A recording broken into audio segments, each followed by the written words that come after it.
நமக்கு நேரம் குறையா இருக்கிறது. இப்பொழுது நேரம் என்ன? 8:55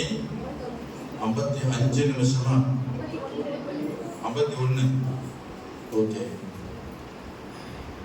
51 கரெக்டா 40 நிமிஷம் வருது இல்லையா? 9 படிக்க. ஓகே, அல்லேலூயா சொல்லுவோம். சிறு குழந்தைகள் அழுகுபடாம அமைதிப்படுத்துங்க. அழுகு மட்டும் விட்டுறாதீங்க, அழுகு விடாம அமைதிப்படுத்துங்க.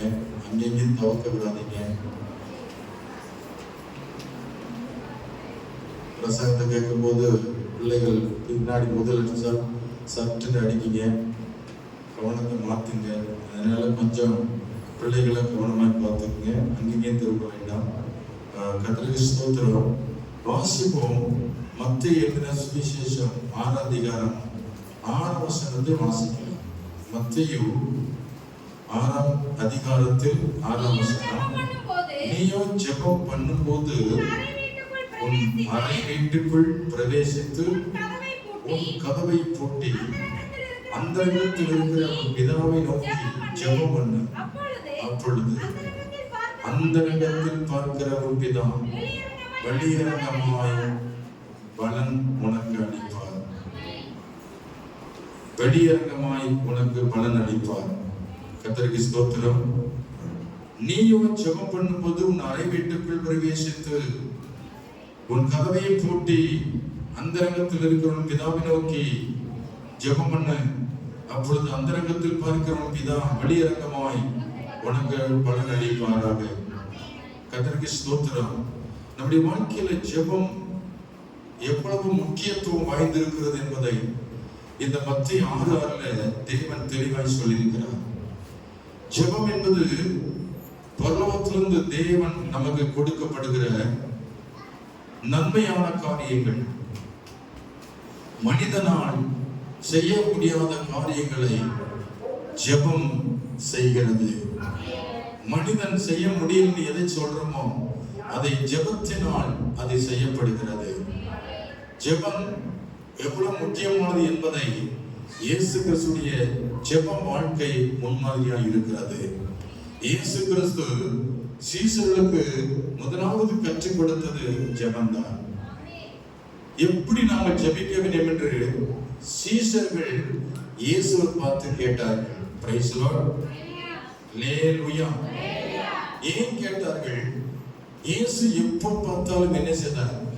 ஜெபம் பண்ணிக்கிட்டே இருக்கிறார். அவர் பார்க்கும்போதெல்லாம் சீசர்கள் ஜெபத்துல தான் பார்த்துட்டே இருக்கிறாங்க.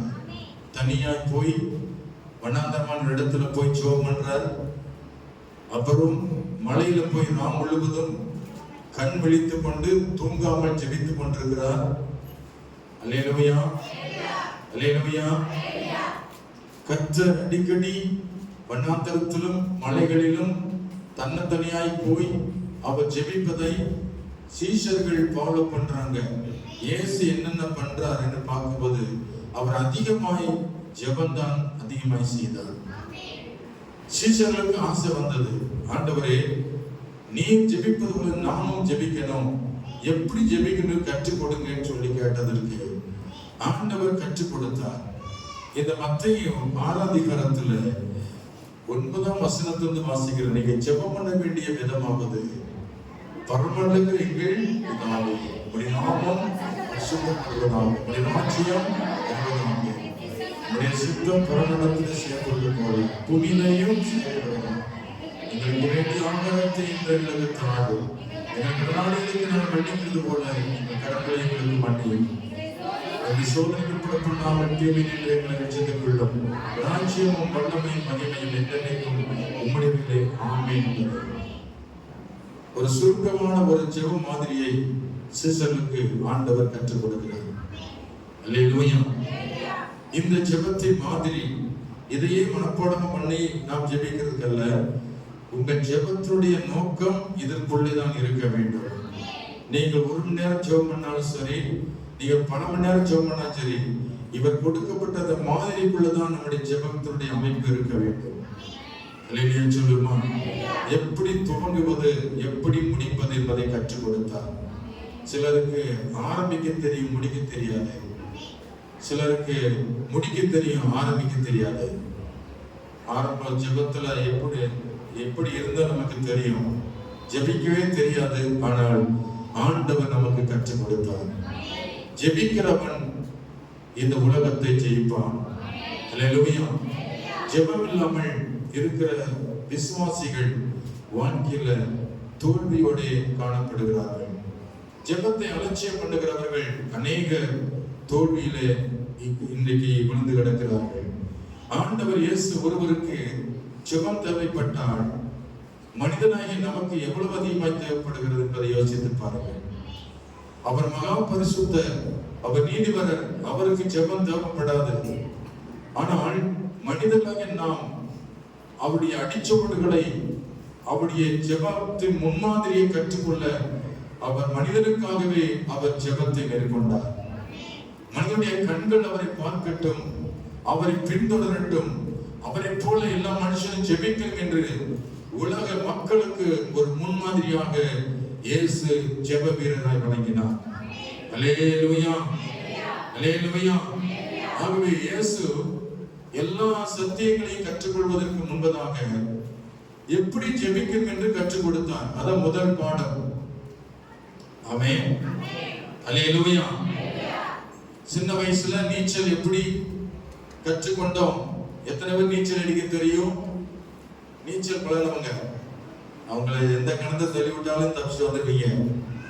நீச்சல் தெரியாம எத்தனை பேர் இருக்கீங்க? நீச்சல் தெரியாது, உங்களை தள்ளி விட்டா மூச்சு தண்ணி தான். உங்களை எங்கேயாவது தண்ணியில தள்ளி விட்டா மூச்சு தண்ணி தான் சாகணும். அப்ப ஜெபிக்க தெரியாதவங்க, நீச்சல் தெரியாதவங்க, அல்லேலூயா சொல்லுமா. ஜெபிக்க தெரிஞ்சவங்க நீச்சல் அடிச்சவங்க, நீச்சல் அடிச்சு தெரிஞ்சவங்க தப்பிச்சுக்குவாங்க. அதே போலதான் உலகம் ஒரு தண்ணீர், உலகம் ஒரு கடல். கடலுக்குள்ளே நம்ம என்ன செய்யறோம்? வாழ்ந்து கொண்டிருக்கிறோம். இதுல நீச்சல் அடிக்க தெரிஞ்சவன் தான் கடல்ல வாழ முடியும். அல்லேலூயா சொல்லுமா. கடலுங்கிற உலகத்துக்குள்ளே யார் வாழ முடியும்? நீச்சல் அடிக்க தெரிஞ்சவன் தான் வாழ முடியும். நீச்சல் அடிக்க தெரியாதவங்க எப்படி சாவாங்க உங்களுக்கு தெரியும். எப்படி சாவாங்க அவங்க? சின்ன வயசுல மாடு மேய்க்கும் போது, எருமை மாடு மேய்க்கும் போது, எருமாடு மேய்ச்சிருக்கிறேன், பசு மாடு மேய்ச்சிருக்கிறேன், ஆடு மேய்ச்சிருக்கிறேன். அந்த சமயத்துல என்னோட கூட ஒருத்தர் ஆடு மேய்க்கிற ஒருத்தர் குளத்துல தண்ணிக்கு குளத்துல குளிக்க வந்தோம். எங்க ஊர் பக்கத்துல ஒரு குளம் இருக்கு, அதுல குளிக்க வந்த 2 பேரும் போய் குளிச்சுட்டு வரலான்னு மதியான நேரத்துல போய் குளிக்க போனோம். குளிக்க போனா எனக்கு நீச்சல் தெரியாது, அவனுக்கும் நீச்சல் தெரியாது. 2 பேருமே குருடனும் என்ன செய்யறாங்க? குருடனுக்கு வழிகாட்டுறாங்க. அதே போய் நாங்க 2 பேருமே நீச்சல் தெரியாதுங்க. போய் என்ன செய்யறோம்? கணுக்கால் அளவு, முழங்கால் அளவு, இடுப்பு அளவு. பாட்டு பாருங்கல்ல, கணுக்கால் அளவு போதாதையா, முழங்கால் அளவும், அப்புறம் இடுப்பு அளவும் போதாதையா. இடுப்பு எனக்கு போதாது, இன்னும் கொஞ்சம் உள்ள போனுங்க. எனக்கு முன்னாடி போயிட்டே இருக்கிறான், நானும் அவனுக்கு முன்னாடி போயிட்டே இருக்கேன். எனக்கு வந்துருச்சு கழுத்துக்கு, அவனுக்கு கழுத்துக்கு மேல போயிடுச்சு. கழுத்துக்கு மேல காலு எட்டுல தரையில அவனுக்கு. இல்லையா சொல்லுப்பா. நான் மட்டும் கொஞ்சம் தரையில மிதிச்சு நிக்கிறேன், இதுக்கு மேல போனா கண்டிப்பா மூழ்கிருவோம் அப்படி வினாம நிக்கிறேன். அவர் ஐயா உள்ள போறாரு தைரியமா. போயிட்டு எல்லாம் அப்படியே காலுக்கு சிக்கல தர முங்குற அளவுக்கு தண்ணி போயிடுச்சு. அவர் மேலையும் கீழையும் வந்துகிட்டு இருக்கிறார். எனக்கு நீச்சல் தெரியும், மேலே கீழே வராரு. நான் என்ன செய்ய தெரியல. முடிய பிடிக்கலாம் பார்த்தா முடியும் சிக்க மாட்டேங்குது, வழுக்கு வழுகுது. இயேசுவின் நாமத்துல இப்ப சொல்றேன், அன்னைக்கு இயேசு நாம சொல்லல. அல்லேலூயா சொல்லுமா. அல்லேலூயா.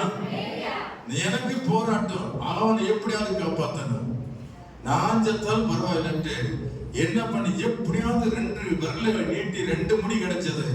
லைட்டா இழுத்தே வந்துச்சு, அப்படி 4 விரல விட்டேன், அப்புறம் 5 விரல, அப்படி நிறைய கிடைச்சது முடி. பிடிச்சு ஒரே சுண்டி நானும் தப்பிச்சேன், அவனே இழுத்து கொண்டு வந்துட்டேன். தண்ணி நிறைய வாயில குடிச்சிட்டார் ஐயா. இப்ப ஜெபிக்கிற காரியங்களை நானும் ஜெபிக்கணும், உங்களையும் ஜெபிக்க வைக்கணும், நானும் காப்பாற்றப்படணும். நீங்களும் காப்பாற்றப்படணும். அல்லேலூயா சொல்லுவோம். இந்த சபைக்கு வந்தவங்க நிறைய பேர் நீச்சல் அடிக்க தெரியாம வந்துட்டு நீச்சல் பழகிட்டு போயிருக்கிறாங்க. அல்லேலூயா. நான் சொல்றது ஜெபம் தெரியாம வந்தாங்க. இன்னைக்கு அநேகர் ஜெபிக்க கத்துக்கிட்டாங்க. எத்தனை பேருக்கு ஜெபிக்க தெரியாது? அல்லேலூயா சொல்லுவோமா. ஜெபிக்க தெரியாத கை தூக்குங்க. எனக்கு ஜெபம் பண்ணவே வர மாட்டேங்குது. நல்லா தூக்குங்க. ஜெபம் பண்ணவே வர மாட்டேங்குது. புதுசா வந்தாவே கை தூக்குறாங்க. ஞானசாரம் எடுத்துட்டு ஜெபம் பண்ணல. அவங்க தூக்க பார்க்கலாம். ஞானசாரம் எடுத்து இத்தனை வருஷம் ஆச்சு, ஆனா ஜெபம் வர மாட்டேங்குது. கை தூக்குங்க. 2 பேர். வேற யாரு இருக்கீங்களா? நீங்க நீச்சல் கத்துக்கிறதுல உங்களுக்கு கத்து கொடுக்கணும். Praise Lord. ஜெபிக்க ஆண்டவர்கிட்ட கேளுங்க. ஆவியானவர் உங்களை ஜெபிக்க வைப்பார். ஜெபம் என்றால் என்ன? மனிதனோடு நான் பேசுறோமா பேச மாட்டோமா?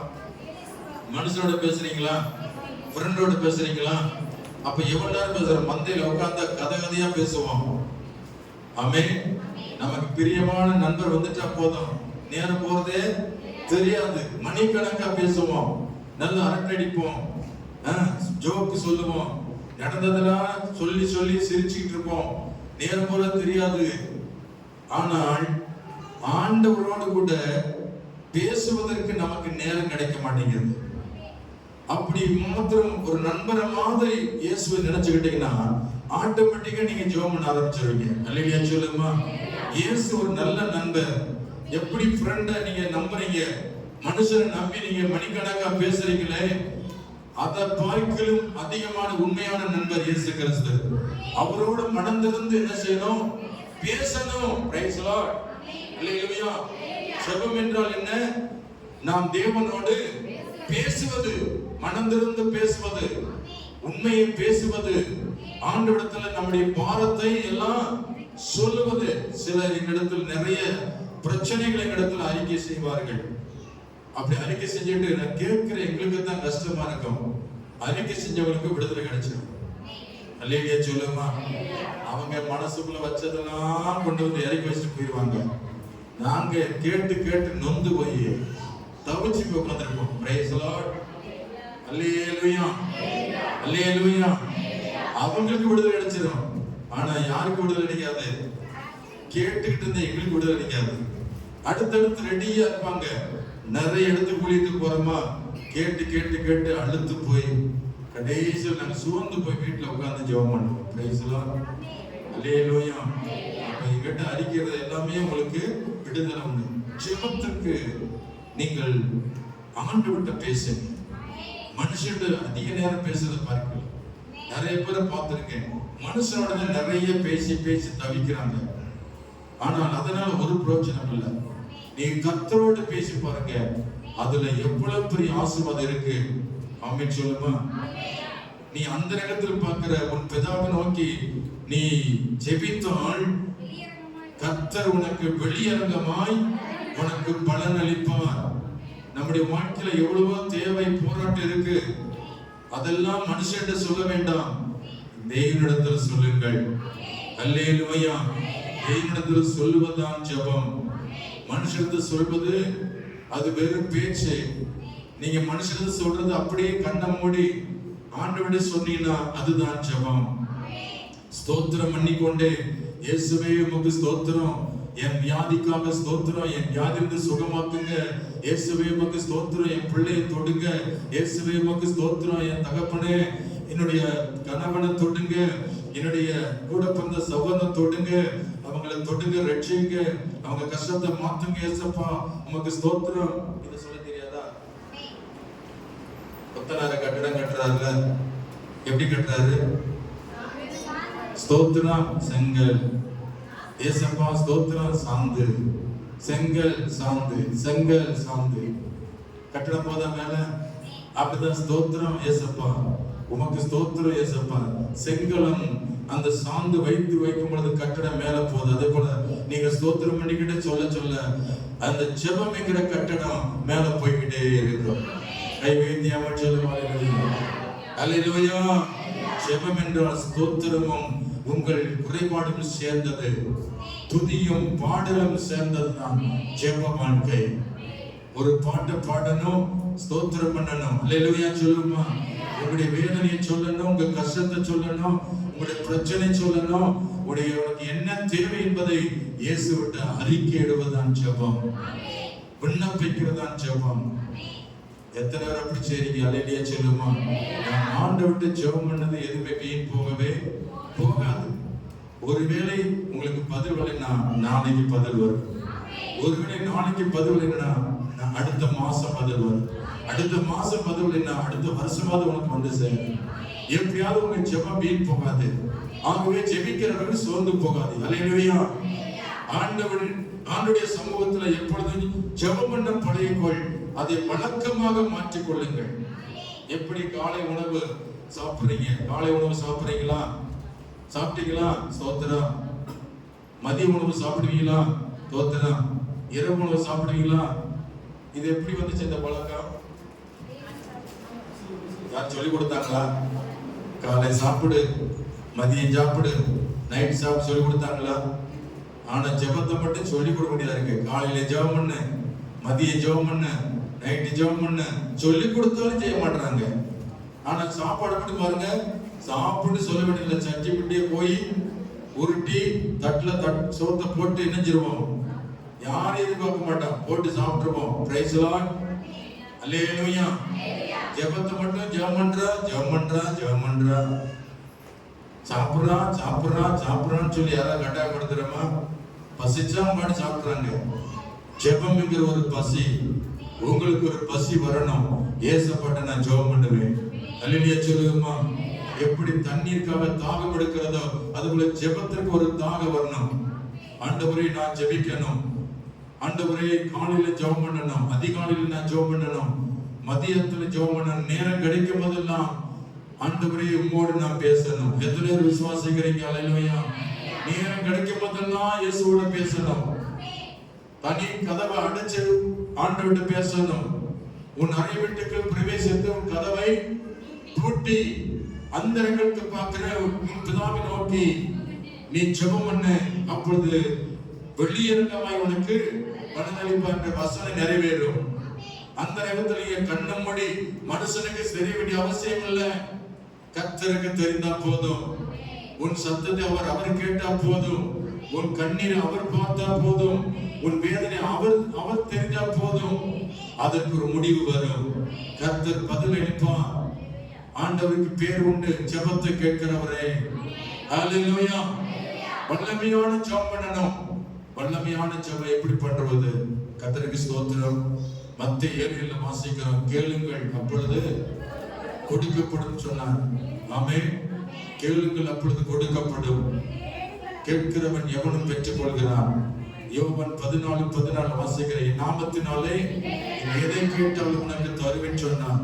ஆமென். மத்தேயு 21:22 மத்தேயு 21:22 விசுவாசம் உள்ளவர்களாய் நீங்கள் ஜெபத்தில் எதைகளை கேட்பீர்களோ அதையெல்லாம் பெறுவீர்கள். எதெல்லாம் விசுவாசத்துல கேட்கிறீங்களோ அதெல்லாம் பெற்றுக்கொள்வீங்க. கர்த்தருக்கு ஸ்தோத்திரம். அல்லேலூயா. அல்லேலூயா. இப்ப வல்லமையாக ஜெபிக்கணும். வல்லமையான ஜெபம் பண்ணணும். நீங்கலாம் சும்மா சாதாரணமா ஜெபிக்க தெரியாம ஆத்திரம் தோத்திரம் ஆமென் சொல்லக்கூடாது. நல்ல ஜெபிக்கிறதுன்னு மாறணும். அல்லேலூயா. கையை உயர்த்தி ஜெபிக்கணும்.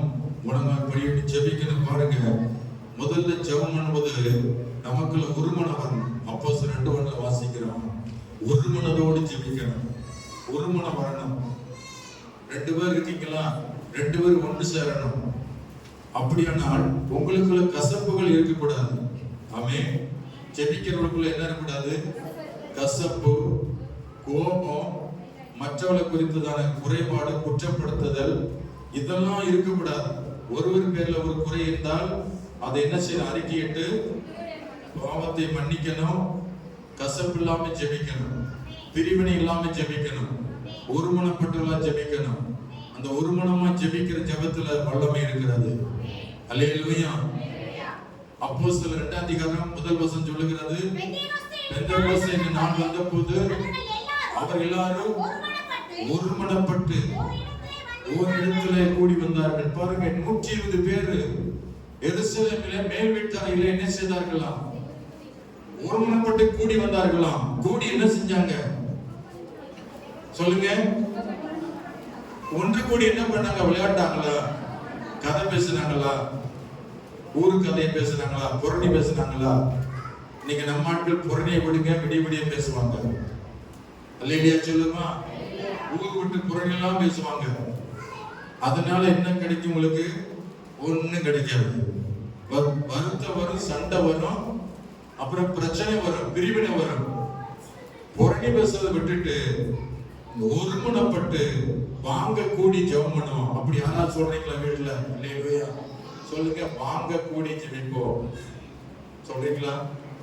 உங்க வீட்டால பார்த்து சொல்றீங்களா? வாங்க கூடி ஜெபிப்போம். எங்க சொல்றது? அந்த மாதிரி ஒரு மனம் தான் எவ்வளவு பெரிய வல்லமையான ஜெபம் நடக்கும் வீட்டுல. வாங்க கூடி, ஒண்ணு கிழக்கு இருக்குது, ஒண்ணு மேற்கு இருக்குது, ஒண்ணு தெற்கு இருக்குது, ஒண்ணு வடக்கு இருக்குது. ஆக மொத்தம் எல்லாமே இழுபறி தான். ஜெபம் என்று சொன்னாலும் இழுபறி தான். அந்த அதிகாலை ஜெபம் இருக்கு, அது கீரிக்கு பாம்பு தான். ரைஸ்ல சொல்லுமா? கீரி பாம்பு சண்டை போடுறதுல அப்படித்தான். தூங்கி கடவுளை தட்டி எழுப்பி அவங்களை ஜெபிக்க வைப்பது சாதாரணமானது இல்ல. பாம்பை அடிக்க போனது மாதிரி இருக்கு. அல்லேலூயா சொல்லுமா? அல்லேலூயா. பாம்பு அடிக்க எப்படி போறோம்? கம்பு எடுத்துட்டு போறோம்ல. அப்படி இந்த தூக்குறவங்களை தட்டி எழுப்பும் போது கம்பு அனுப்ப போனதை எந்திரிப்பாங்க. எங்க அம்மா சின்ன வயசுல வெத்துல படுத்திருப்பேன், சத்தம் போடுவாங்க, இலே இலே சந்திரா இந்திரா இந்திரா நேராச்சினா சாணி எல்லாம் இப்படி தட்டி எழுப்புவாங்க. நான் வேணும்னே தூங்குவேன். இவன் வேற வேலை இல்ல, தேவையில்லாத வேலை கொடுக்குறாங்க. அப்படி பேசாம முடக்கி பிடிக்க படுப்பேன். எந்திரிச்சு வர்றியா அப்படின்வாங்க. தண்ணி கொண்டு வரேன், ஒரு செம்பு தண்ணி கொண்டு வரேன்னுவாங்க. தண்ணி கொண்டு வந்து மேல ஊத்த வர நேரத்துல எந்திரிச்சிருப்பேன். அல்லேலூயா சொல்லுமா? அல்லேலூயா, அல்லேலூயா. கர்த்தருக்கு ஸ்தோத்திரம். பாருங்க, நம்முடைய வாழ்க்கையை ஜெபிப்பதற்கு அதிகாலையில எழுந்திருக்கிறது பெரிய போராட்டம். அதிகாலை 5 மணிக்கு யாரெல்லாம் எந்திரிச்சு ஜெபம் பண்றீங்க? Price the Lord. 5 மணிக்கு எந்திரிச்சு ஜெபம் பண்றவங்க எத்தனை பேரு? உங்க முகத்துல முழிச்சா எல்லாமே கிடைக்கும். அல்லேலூயா சொல்லுமா? ஜெபிக்கிற முகத்தை முழிச்சா என்ன கிடைக்கும்? எல்லாமே கிடைக்கும். ஏன்னா நீங்க உங்க முகத்துல இயேசுனா இருக்கிறார். அல்லேலூயா சொல்லுமா? அதிகாலை ஜெபிக்கிற முகத்துல யார் இருக்கிறது? இயேசுனார். நரி மூஞ்சில முழிக்கிற காட்டிலும் இந்த ஜெபிக்கிற முகத்துல முழிச்சா நமக்கு எல்லாமே நடக்கும். அல்லேலூயா சொல்லுமா? அதனால நாங்களும் ஜெபிக்கிறோம். நீங்க மைக்கு போட்டு என்னைய பார்க்க வாங்க, என் முகத்தை பார்த்து போனாலும் உங்களுக்கு கிடைச்சது எல்லாமே. அல்லேலூயா சொல்லுமா? யாரெல்லாம் ஜெபம் பண்றாங்களோ அவங்களுக்கு கர்த்தர் இருக்கிறார். அவங்க முகத்தை தேவ பிரசன்னம் இருக்கும், தேவ கிருபை இருக்கும். அல்லேலூயா சொல்லுமா? அவங்க அதிகாலையில ஜெபிச்சு பழங்க. வல்லமையான ஜெபம். வல்லமையான ஜெபம் எதுன்னா ஒரு மனதோடு கூடி ஜெபிக்கிறதா வல்லமையான ஜெபம். உங்க வீட்டுல கணவன், மனைவி, பிள்ளைகள் எல்லாம் கைத்தட்டி ஒரு மனதோடு கைதட்டும் போது கூட கை வரமாட்டேங்குது. சில பேருக்கு நல்ல ஒரு மனதோடு கை தட்டணும். கைதட்டி பாருங்க, பார்க்கலாம்.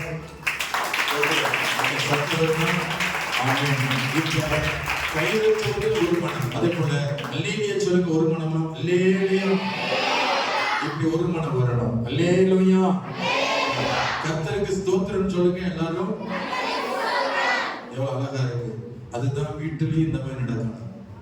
சபை மாதிரி தான் வீடு. அல்லேலூயா சொல்லுமா?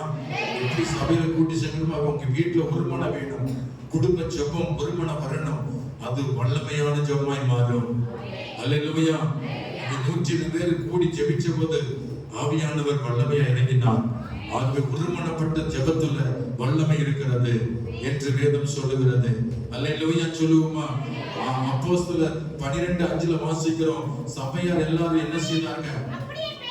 அப்படியே பேதுரு சிறைச்சாலை காக்கப்பட்டிருக்கையில் சபையார் அவனுக்காக தேவன் வந்து ஊக்கமாக ஜெபித்தார்கள்.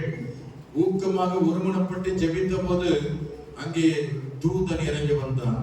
ஒருமனப்பட்டு ஜெபிக்கும் போது வல்லமையான ஜெபமாய் இருக்கிறது. யாக்கோபு 5:16 வாசிக்கிறோம். ஒருவர் குற்றத்தை ஒருவர் என்ன செய்யணும்? மன்னிக்கணும். ஒருமன ஜெபம் வரணும்னா உங்க மேல மனஸ்தாபம் இருக்கக்கூடாது, கசப்பு இருக்கக்கூடாது, முறுமுறுப்பு இருக்கக்கூடாது. ஒருவருக்கு ஒருவர் என்ன செய்யணும்? மன்னிக்கணும். அல்லேலூயா சொல்லுமா?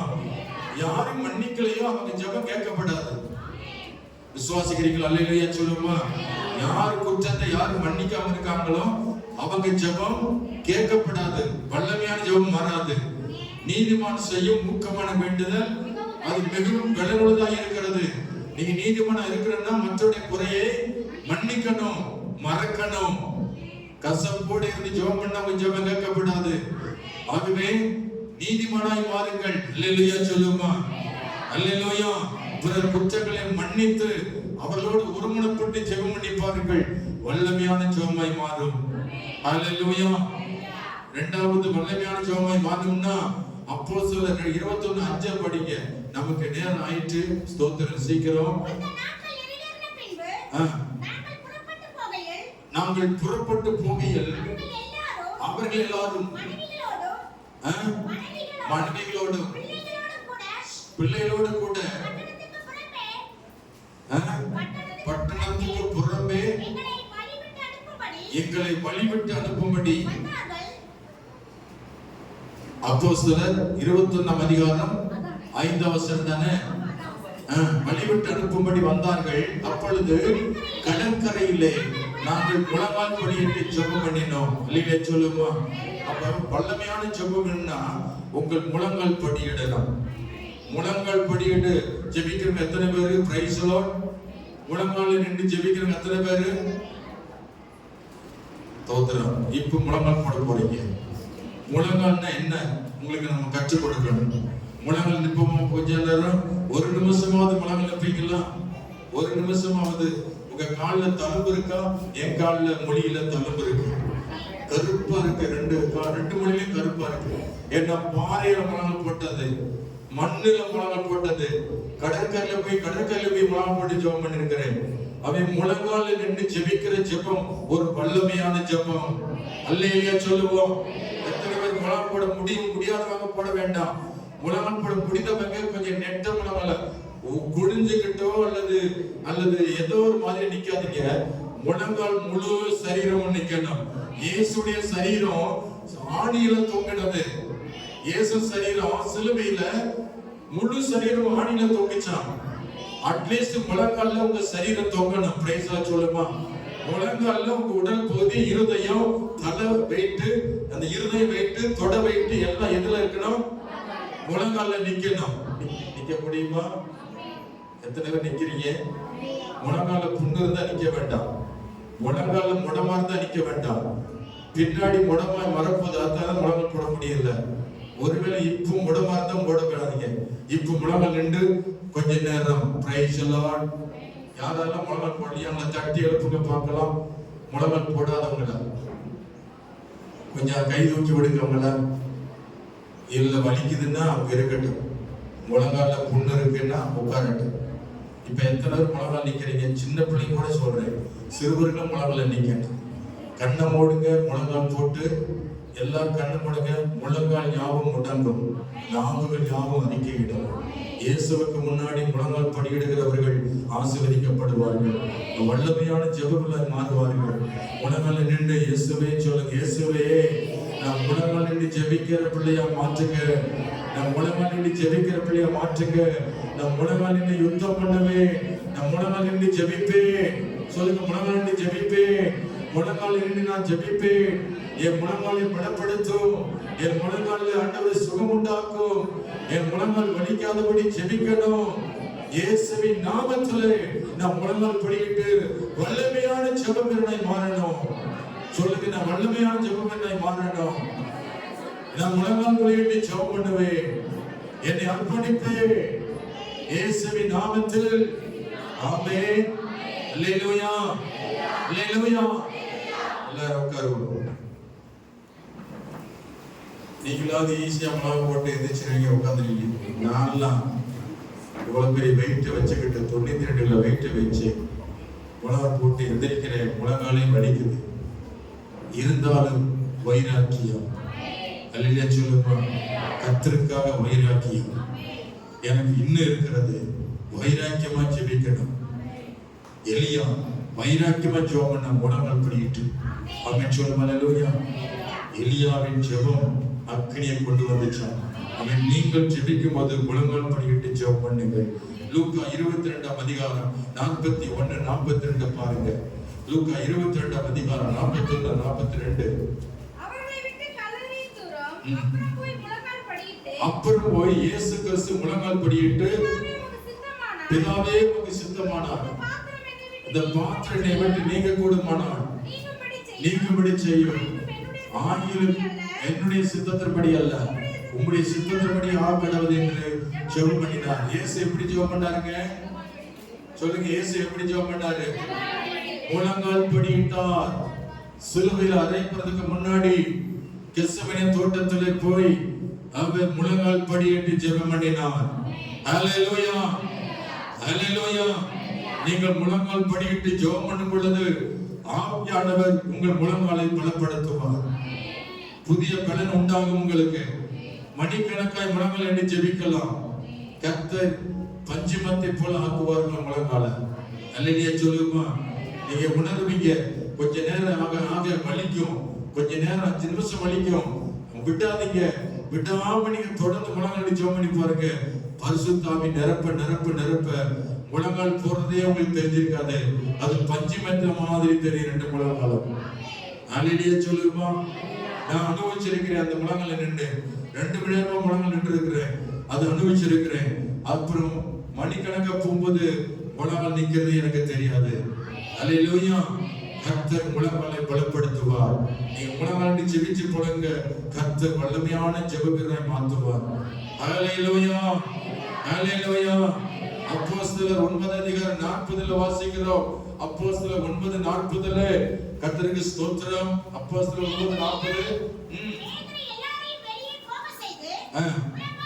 பேதுரு எல்லாரையும் வெளியே போக செய்து அவன் முழங்கால் படியிட்டு, பேதுரு என்ன செய்தானா? அவன் முழங்கால் படியிட்டு ஜெபம் பண்ணினான் என்று போட்டிருக்கு. கர்த்தருக்கு ஸ்தோத்திரம். அதே அப்போஸ்தலர் 7:60 வாசிக்கிறோம். ஸ்தேவானை கல்லெறிந்து கொன்றார்கள். ஸ்தேவான் கல்லெறிந்து, எல்லாரும் கல்லெறிந்து கொண்டிருந்த போது அவன் வேடிக்கை பார்த்து சும்மா நிக்கல. அந்த கல்லெறி வாங்கி கொண்டே முழங்கால் நின்றான். அல்லேலூயா சொல்லுமா? கல்லெறி வாங்கி கொண்டே முழங்கால் நின்று சத்தமிட்டு கர்த்தரை நோக்கி ஜெபம் பண்ணான். முழங்கால் நின்று ஜெபம் பண்ணான் ஸ்தேவான். முழங்கால் போட்டுக்கொண்டே ஜீவனை விட்டான். எத்தனை பேருக்கு தெரியும் இந்த சாட்சி? ரத்த சாட்சி யோவான். எல்லாரும் கல்ல கொண்டு எரிஞ்சே கொன்றாங்க. அவன் சாகும்போது, யோவான் சாகும்போது முழங்கால நின்னே செத்தான். ரத்த வெள்ளத்துல ஸ்தேவான் ரத்த வெள்ளத்துல செத்தான். ஆனாலும் முழங்கால் அவன் விடல. முழங்கால நின்றே மரித்தான். அல்லேலூயா சொல்லுமா? அல்லேலூயா, அல்லேலூயா, அல்லேலூயா. கர்த்தருக்கு ஸ்தோத்திரம். ரோமர் 14:11 சொல்லுகிறது. நமக்கு இன்னும் 5 நிமிஷம் இருக்கு, முடிக்க போறேன். அந்தபடி முழங்கால் யாவும் முடங்கும், நாவு யாவும் அறிக்கையிடும். இந்த இயேசுவுக்கு முன்னாடி யாரும் முழங்கால் பட முடியாது. இயேசு முன்னாடி எல்லாரும் முழங்கால் படியிடணும். யாவரும் முழங்கால் படியிட கடவுள். அவரே நம்மை உண்டாக்கினார். அவரே நமக்கு உயிரை கொடுத்தார். இந்த ஆண்டவருடைய நாமத்துக்கு மகிமை செலுத்த, அவருடைய நாமத்தை அறிக்கையிட்டு, அவருடைய நாமத்துக்காக முழங்கால் படியிட கடவுள். வாருங்கள். அவரே நம்மை உண்டாக்கினார். அவரே நம்மை மேய்க்கிற தேவன். அவரே நமக்கு ஆண்டவர் நல்ல போதகராய் இருக்கிறார், நல்ல மேய்ப்பராய் இருக்கிறார். கர்த்தருக்கு ஸ்தோத்திரம். நீ வல்லமையான ஜெபம் பண்ணணும்னா நீங்க முழங்கால் படியிட்டு ஜெபம் பண்ணணும். அடுத்து 3வது வல்லமையான ஜெபம் பண்ணணும்னா மத்தேயு 21:22 வாசிக்கிறோம். மத்தேயு 21:22 மேலும் நீங்க விசுவாசம் உள்ளவர்களாய் ஜெபத்துல எவைகளை கேட்கிறீர்களோ அவையெல்லாம் பெறுவீர்கள் என்று சொன்னார். ஆண்டவர் ஸ்தோத்திரம். கர்த்தர் சொல்கிறாரு, நீங்கள் விசுவாசத்துல எதையெல்லாம் கேட்பீங்களோ அதையெல்லாம் பெறுவீர்கள். நீங்க என்னென்ன கேட்கிறீங்களோ அதெல்லாம் விசுவாசம் இல்லாதவங்க கேட்க முடியாது. விசுவாசம் இல்லாதவங்களுக்கு ஜெபம் வராது. அல்லேலூயா சொல்லுவோமா? நான் விசுவாசத்துல என்னென்ன கேட்டேன்னா அதெல்லாம் ஆண்டவர் கொடுத்திருக்கிறார். எத்தனை சொல்ல முடியும்? அல்லேலூயா சொல்லுவோமா? நான் விசுவாசத்தில் ஆண்டவர்கிட்ட கேட்டேன், இதை கொடுத்தார். சொல்லுங்க, எத்தனை பேர் சொல்ல முடியும்? இயேசுவிட்ட நான் கேட்டேன், கொடுத்தார். அல்லேலூயா. அதுக்கு விசுவாசம் வேணும். சந்தேகப்படாம ஜெபம் பண்ணணும். அப்ப விசுவாசமா ஜெபிக்கிறவங்க வல்லமையான ஜெபம் மாறுவாங்க. விசுவாசம் தேவை. கர்த்தருக்கு ஸ்தோத்திரம். அல்லேலூயா, அல்லேலூயா. ரோமர் 12:12 வாசிக்கிறோம், ஜெபத்துல உறுதியா இருங்கள், நம்பிக்கையில சந்தோஷமா இருங்கள், உபத்திரத்துல பொறுமையா இருங்கள், ஜெபத்துல உறுதியாய் தரித்திருங்கள்.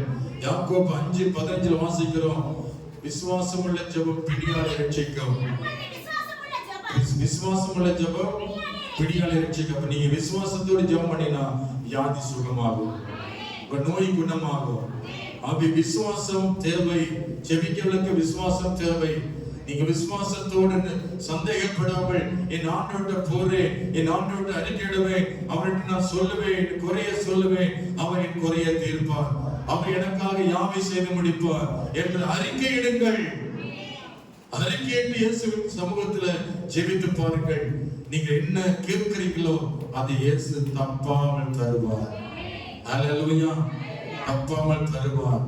இது விசுவாசத்தினால் ஜெபிக்கிறவங்க வல்லமையான ஜெபங்களாய் மாறுவீங்க. அடுத்து 4வதாக வல்லமையான ஜெபம் பண்ணணும்னா இப்படி 1 பேதுரு 4:20 வாசிக்கிறோம். வல்லமையான ஜெபம் எது? 1 பேதுரு 4:20 படிச்சு பாருங்க. 1 பேதுரு 4:20 இல்லையா? 4:19 வாசிங்க. தேவனுடைய சித்தத்தின்படி பாட அனுபவிக்கிறவர்கள் நம்மை செய்கிறவர்களாய் நன்மை செய்கிறவர்களாய் தங்கள் ஆத்துமாக்களை உண்மையுள்ள சிருஷ்டி கர்த்தராகிய அவருக்கு ஒப்புக்கொடுக்க கடவன். ஸ்தோத்திரம். எல்லாவற்றிற்கும் முடிவு சமயமாயிற்று. 1 பேதுரு 4:20 இல்லையா? 4:7 வாசிங்க.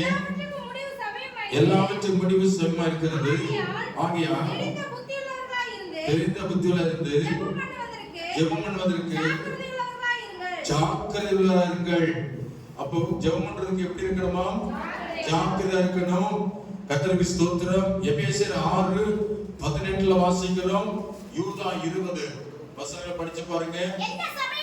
எந்த சமயத்திலும் சகல விதமான வேண்டுதலோடும் விண்ணப்பத்தோடும் ஆவியினாலே ஜெபம் பண்ணி அதன் பொருட்டு மிகுந்த மன உறுதியோடும் சகல பரிசுத்தவான்களுக்காகவும் மன வேண்டுதலோடும் விழித்துக் கொண்டிருங்கள். நீங்க வல்லமையான ஜெபம் பண்ணா ஆவியில் நிரம்பி ஜெபிக்கணும். அல்லேலூயா சொல்லுமா? மாமிசத்துல ஜெபிக்கிற ஜெபம் சீக்கிரமா முடிச்சிருவோம். ஆனா ஆவியில ஜெபிக்கிற ஜெபம் முடிக்கவே முடியாது. அல்லேலூயா சொல்லுமா? அது தொடர்ந்துகிட்டே இருக்கும். ஆவியில் ஜெபிக்கிற ஜெபம் தொடர்ந்துகிட்டே இருக்கும். நிறைய பேர் ஆவியில் ஜெபிக்கிறனால்தான் அதிகமா ஜெபம் பண்ண அவங்களால முடியல. ஜெப குறிப்பு எழுதி வைக்கிறோம், அதை நிறைய பேர் வாசிக்கிறாங்க. ஆமென் ஸ்தோத்திரம், ஆமென் ஸ்தோத்திரம். இது ஆவிக்குரிய ஜெபமே கிடையாது. பிரைஸ்ல சொல்லுமா? ஒரு கோடு போட்டாச்சுன்னா நீங்க தண்டவாளமே போட்டுறணும். நான் ஏதோ குறிப்பு எழுதிருக்கேன்னா நீங்க ஆவியில் நிறைந்து நீங்க 5 நிமிஷம் ஒரு ஜெப குறிப்புக்கு 5 நிமிஷத்துல கண்களை மூடி ஆவியில் இருந்து உங்களால ஜெபிக்க முடியும். அல்லேலூயா. அதை விட்டுட்டு சும்மா ஜெப குறிப்பா வாசி விடுறது ஜெபம் இல்ல. அது இந்துக்கள் வாசி விடுவாங்க. அல்லேலூயா. ஆவிக்குரியவங்க சும்மா வாசி விடக்கூடாது. ஆவியில ஜெபிக்கிறவங்க அதை வாசி விட்டு ஆவியில இருந்து ஜெபிக்கணும். அல்லேலூயா சொல்லுமா? ஆமென். அல்லேலூயா. கர்த்தருக்கு ஸ்தோத்திரம். ஆவியில இருந்து ஜெபிக்கிறவங்க வல்லமையான ஜெபத்தை மாறுவாங்க. யூதா 20 படிச்சிட்டீங்களா? நீங்களும் பிரியமானவர்களே உங்கள் மகா பரிசுத்தமான விசுவாசத்தின் மேல் உங்களை உறுதிப்படுத்திக் கொண்டு பரிசுத்த ஆவிக்குள் ஜெபம் பண்ணி. இப்ப பாருங்க, மனித ஆவி இருக்கிறது, மனித ஆவி ஜெபிக்கும். ஆனா பரிசுத்த ஆவி நமக்குள் இறங்கிட்டா பரிசுத்த ஆவியானவர் ஜெபத்தை நடத்துவார். நமக்குள் பரிசுத்த ஆவி இறங்கிட்டா போதும், அவரே நீ என்ன ஜெபம் பண்ணுமோ அத்தனையும் சொல்லிக்கிட்டே இருப்பார். அவரே உள்ளத்துல நினைப்பட்டுக்கிட்டே இருப்பார். இதுக்கா ஜெபம் பண்ணு, இதுக்கா ஜெபம் பண்ணு, அவர் தூண்டிக்கிட்டே இருப்பார் ஆண்டவர். பரிசுத்த ஆவி உள்ள வந்துட்டாருன்னா ஜெபத்தை நிறுத்த முடியாது. ஒவ்வொன்றையும் ஞாபகப்படுத்திட்டே இருப்பார், தூண்டிக்கிட்டே இருப்பார்.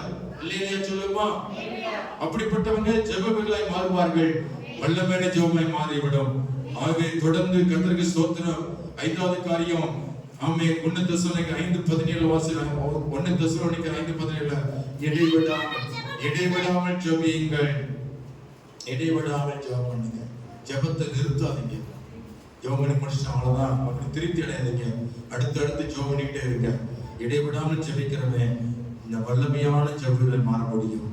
இடைவிடாமல் ஜெபம் முனைகிட்டே இருக்கணும். வேலை செய்யும் போது, நடக்கும் போது, பிரயாணத்துல, படுக்கும் பொழுது, நடக்கும் பொழுது, நிற்கும் போது எப்பொழுது இயேசுவை ஸ்தோத்திரம் பண்ணி ஜெபம் பண்ணிட்டு இருக்க. நீங்க ஒரு வல்லமையான பேரா இருப்பீங்க, ஜெபங்களா இருப்பீங்க. அல்லேலூயா சொல்லுவோமா? 1 பேதுரு 3:7 வாசிக்கிறோம், 4:7 வாசிக்கிறோம். 1 பேதுரு 3:7, 4:7. புருஷர்களே மனைவியானவள் உங்க ஜெபங்களுக்கு தடை வராதபடிக்கு நீங்கள் விவேகத்தோடு உங்களுடனே இடைவிடாமல் ஜெபம் பண்ணுங்க. தடை வராமல் ஜெபம் பண்ணுங்க. முதல்ல இடைவிடாமல் சொல்லிச்சு. இப்ப ஜெபத்துக்கு என்ன வரக்கூடாது? வேலையோ வெட்டியோ அதுல 2வது வச்சுக்கோங்க. ஜெபத்துக்கு மட்டும் சாப்பிட்டு சொல்லாதீங்க. ஜெபத்துக்கு முக்கியமான வேலைன்னு சொல்லாதீங்க. ஜெபத்திற்கு இடை வராமல் பார்த்துக் கொள்ளுங்கள், தடை வராமல் பார்த்துக் கொள்ளுங்கள். ஆமென் சொல்லுங்க. அல்லேலூயா. லூக்கா 18:1 சோர்ந்து போகாமல் தொடர்ந்து ஜெபம் பண்ணுங்கள். கர்த்தருக்கு ஸ்தோத்திரம் உண்டாவதாக. ஆமென். சோர்ந்து போகாமல் எப்பொழுதும் ஜெபம் பண்ணுங்க. லூக்கா 22:44 ஊக்கத்தோட ஜெபம் பண்ணுங்க. ஊக்கத்தோட ஜெபம் பண்ணுங்க. இயேசு ஊக்கத்தோட ஜெபித்தார். கடைசியா சொல்லி முடிக்கிறேன். வெளிப்படுத்தல் 8:4 வாசிக்கிறோம். உங்க ஜெபத்தை எல்லாம் யார் கொண்டு போறது? உங்க ஜெபத்தை யார் கொண்டு போறது தெரியுமா? நீ ஜெபிக்கிறீங்க, கொண்டு போறதுக்கு ஒருத்தர் இருக்கிறார். இல்லையா சொல்லுமா? அவங்க எப்படி வராங்கன்னா கலசத்தோட வராங்க. தூதர்கள். நீங்க ஜெபிக்கும் போது தூதர் வந்து நிக்கிறான். அந்த தூதன் கையில் என்ன இருக்கு? தூப கலசம். கலசத்தை ஏந்தி நீங்க ஜெபிக்கும் போது தூதர் வந்து நிக்கிறான். அந்த ஜெபத்தை அந்த கலசத்துல ஏந்திக்கிறார். அந்த ஜெபம்ங்கிற தூபத்தை கலசத்துல ஏந்தி அப்படி எடுத்துக்கொண்டு அந்த தூதன் எங்க போறான்? தேவனுடைய சன்னிதானத்துக்கு போறான். அல்லேலூயா சொல்லுமா? இந்த வெளிப்படுத்தல் 8:4 படிச்சு பாருங்க. அப்படியே பரிசுத்தவானுடைய ஜெபங்களோடு சேர்க்கப்பட்டு தூப வர்க்கத்தின் புகையானது தூதனுடைய கையிலிருந்து தேவனுக்கு முன்பாக எழும்பிற்று. அல்லேலூயா சொல்லுமா? அப்படியே பரிசுத்தவானுடைய ஜெபங்களோடும் செலுத்தப்பட்ட தூப வர்க்கத்தின் புகையானது ஆமென் தூதனுடைய கையிலிருந்து தேவனுக்கு முன்பாக எழும்பிற்று. உங்க ஜெபம் எல்லாம் ஆவியா என்ன செய்து தேவனுக்கு முன்பாக புறப்பட்டு போகுது. தூப கலசத்துல ஜெபங்கள் எல்லாம் தூப வர்க்கமாய் ஆவியாய் கர்த்தருடைய சன்னிதானத்துல கொண்டு போய் சேர்க்கிறது தூதன். ஜெபிக்கும் போதெல்லாம் நீங்க என் பக்கத்துல தூதன் வந்துட்டான். கையை வைத்தியாம சொல்லுங்க. முழங்கால் போட்டு ஜெபம் பண்ணும்போது நினைச்சுக்கிட்டே ஜெபம் பண்ணுங்க. நான் எப்போ ஜெபம் பண்றேன் தூதன் வந்துட்டான். அந்த தூதன் தான் உன் ஜெபத்தை எடுத்துட்டு போடுவேன். அல்லேலூயா சொல்லுங்க. சும்மா தானா போகாது. அந்த எப்படி செல்போன் உங்க வார்த்தையை கொண்டு போதோ அதே போல செல்போன் மாதிரி தூதனும் உங்க பக்கத்துல உட்கார்ந்து அந்த ஜெபமிக்கிற தூபத்தை அவன் கையில எடுத்துக்கொண்டு பரலோகத்துக்கு போகலாம். அல்லேலூயா சொல்லுமா? எல்லாரும் கண்ணை மூடி ஜெபம் பண்ணுங்க. வல்லமையான ஜெபம் பண்ண நீங்கள் ஒப்பு கொடுங்க. ஆமென். நான் வல்லமையான ஜெபத்தை மாறணும். ஒருமனப்பட்டு நான் ஜெபிப்பேன். முழங்கால் படியிட்டு ஜெபிப்பேன். விசுவாசத்தோடு ஜெபிப்பேன். பரிசுத்த ஆவியில் நிறைந்து ஜெபிப்பேன். இடைவிடாமல் ஜெபிப்பேன். எத்தனை பேர் ஒப்பு கொடுக்குறீங்க அந்த வார்த்தைக்கு? எத்தனை பேர் இந்த வார்த்தைக்கு ஒப்பு கொடுக்குறீங்க? ஹalleluya ஹalleluya. ஆண்டவர் உங்களை ஜெபிக்க வைக்கிறார். எல்லாரும் முழங்கால் படியிட்டு ஜெபாவி ஊற்றும். ஆமென் ஹalleluya. ஜெப ஊற்றி ஜெபிக்க வையும் என்று பாடி துதிக்கும் பொழுது ஜெபாவி நிரப்புவார். ஹalleluya. ஜெபாவி ஊற்றி விண்ணப்பத்தினாவே வந்திறங்கட்டும். ஜெபாவி ஊற்றி ஜெபிக்க செய்யும். விண்ணப்பத்தினாவே வந்திறங்கட்டும். ஜெபாவி ஊற்றுமே. விண்ணப்பத்தினாவே ஊற்றுமே. ஜெபாவி ஊற்றுமே. விண்ணப்பத்தினாவே ஊற்றுமே.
எல்லா கரங்களை சொல்லி ஆண்டவரே ஜெப ஆவியானவரே நிரப்பி விடுங்கப்பா. எங்கள் வாழ்க்கையில ஒரு மாற்றம் வரணும். எங்கள் ஜெபத்துல ஒரு வித்தியாசம் இருக்கணும். எப்போது போல ஜெபிக்கணும் அல்ல, ஒரு மாற்றமான ஜெபம் ஏறெடுக்கணும். வித்தியாசமான ஜெபம் பண்ணுங்கள். வல்லமையான ஜெபத்தை தேடுங்கள். அசதியா ஜெபிக்காதீங்க, சோர்ந்துமை ஜெபிக்காதீங்க, அசால்ட்டா ஜெபிக்காதீங்க, ஒட்டாவி விட்டு ஜெபிக்காதீங்க.